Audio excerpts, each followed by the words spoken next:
Hello, this is Andrew. Over here on the other screen is Rich and Chelsea. This is an episode of Bright Onions. This is such a weird episode of Bright Onions that we didn't know we were going to be doing it 48 seconds ago. But it's all about enthusiasm and spontaneity. And 100%. we are both those things. yeah, good, excellent. Which are you most? Well, clearly it's enthusiastic. Because if you have to think about it, it's not spontaneous. That's just what I was going to say. I'll be doing it Exuberance. There we go, Exuberance. excellent. No, he said enthusiastic. We can do exuberance. I'm sorry. That's good, that's good. So non-spontaneous, you're actually rewriting the words that were suggested to you. Beautiful. So, we've been chatting about things. Me and Michelle, who's on that side of the camera, have been talking about things that distract us and keeping us happy in this lockdown era. And we're in the middle of this conversation, chatting to our friends here, Rich and Chelsea, and we suddenly thought we might want to ask them about what makes them happy and distracts them. I don't know if I have to qualify this with the sentence, "This has not been prepared at all," because that might be proven beyond all doubt in the next couple of minutes. But what sort of things make you happy?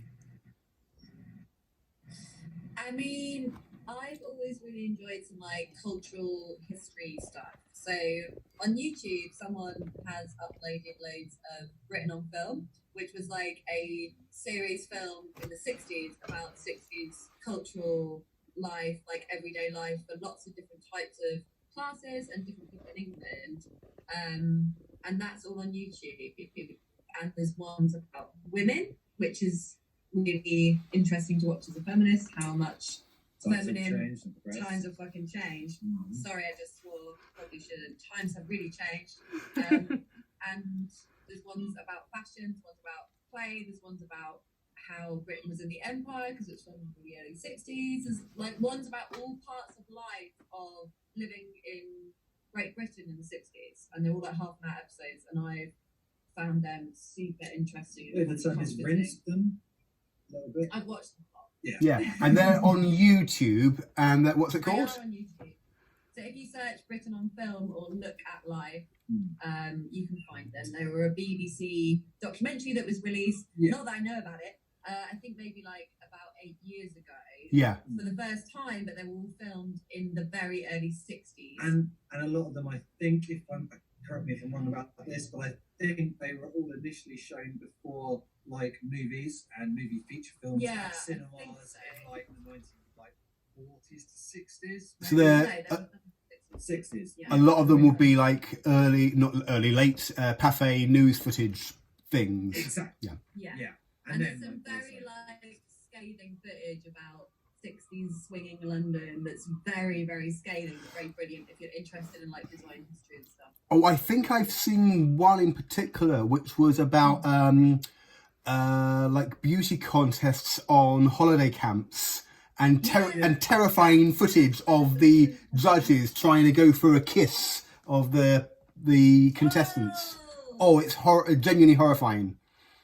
I saw today, I don't know how true this is, but I saw something on Instagram about how one of the Miss Worlds, she was Miss for what her country was, wasn't it? You know, the people that entered Miss Universe. Like Miss Venezuela or Miss Clark. Yeah. So she was a trained doctor, so she was going to go back during this time to being a doctor. So she had to give up her crown Ah. because she couldn't be a doctor and be Miss whatever. So that really proves to me that feminism is not done. There's a searing indictment, isn't there? Rich, You still can't be a feminist and be. you literally can't have it all. Certainly not when wearing a crown. Rich, what's your favourite thing at the moment? Rich, so this may have been an answer you've had already, but it brought me immense pleasure and immense joy. I've been watching Tiger Man on Netflix. We've all been watching Tiger King, but Tiger King, sorry. Oh. Ruined it already. I'm so sorry. Damn it. All right. So apologies, Tiger King. Yeah. I've really been enjoying. and it's difficult to talk about because if anyone hasn't watched it, you don't really want to like give away. I mean, I haven't watched it, but I feel like I know. Yeah, because I've explained it to a lot of people and I've had a conversation with a lot of people about it. But the reason that I like Tiger King so much, barring all of the stuff that's happened subsequently in terms of things that have come out in the news, things that have come out in terms of the characters in the show and their outbursts about, how they felt about their conduct in recent weeks. What I think is really fascinating about it is it's very rare to see a show where you read the description of the show and it actually delivers on its promises. Yeah. And I think that's the basic way that I'll kind of wrap that up, is that I just think it's so interesting. You read that show and you kind of go, that's going to happen. Oh, and that's going to happen. That's going to happen. And actually, not in the way that you would expect, but it does happen.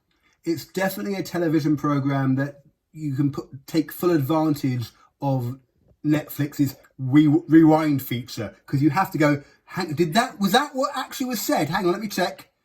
Oh, they did say that. Okay, that's a thing. Yeah, and there's loads of those moments that you're just like, hold on a second, I can't believe. And to be honest, when I started watching it, it was a night I couldn't sleep. And I remember being up till about, I don't recommend this for everyone during this dark time, but I remember being up till 3 or 4 o'clock in the morning. And as your comprehension starts to slowly waver as the night goes on, you become especially less conscious of exactly what's progressing in front of your eyes. So you're having to do that quite a lot, and you're like, oh, well, that did happen. Yeah. Oh, okay. Okay. Fair enough. And carry on. Yeah. Yeah, it's a thing that's given me nightmares. So I don't know if it's necessarily a thing that, necessarily makes us happy, but it's certainly a thing that's been distracting you and making you have newfound respect for the world that we live in. And so it's a little known... The thing is, I approached it purely on the basis of it's probably not going to be what it sets out to be, but I like tigers. Yes. And that's literally the way I approached it. Yeah. I was like, I like David Attenborough, I like nature shows, and I'm quite happy to see tigers. So if you approach that show with nothing else in your expectations other than I like tigers, which I think most people do, then you're going to be happy. I mean, if you like sheep, don't go seeking the Silence of the Lambs, because you're going to be very upset. Yeah, that's quite A different thing. Yeah. So that's Tiger King, which is... dog, however, is brilliant. Yeah. You like sheep. Tiger King, which is on Netflix, if you can find it, and Britain on Film, which is freely available on YouTube. Yes. So thank you both for those suggestions. We hope to see you in real life very soon, or if not very soon, that'd be good. Yeah, that'd be exciting. Can you remember the times before? The times before. Yeah. Oh God, I feel like everything is going to be such a treat. What's the weird banal thing that I suddenly thought about ice cream cones on the beach. What's the weird, really boring, banal thing that you go, oh, that you really miss? Going to a charity shop. Yeah. Going just browsing in a shop. Going for a walk and feeling that you can sit on a bench for half an hour and sit on that bench. I think would be super exciting. I think the question is how banal do you want to go, but I'll try and keep it slightly interesting. I think oddly, I'm working from home quite a lot as in my day-to-day job, and actually just being in the office with people and just having day-to-day conversations. I really miss that, because it so much gets lost through messenger chat messages or emails. So that I miss. Yeah. How upsetting must it be not to have any panic whatsoever about what coffee mug you use? Exactly. I'm just really looking forward to giving all my friends the biggest target, obviously seeing family members and knowing when we're allowed to travel and seeing family and friends again. It's going to be the biggest excitement. Just giving my mum a hug. I mean, she's self-isolating at the moment because she's got emphysema, and just being able to give her a hug, that's big. I mean, that's not frivolous and but it's important. Yeah. And Well, thank you, Chelsea and Rich, and we hope to give you a big hug soon. Yay! so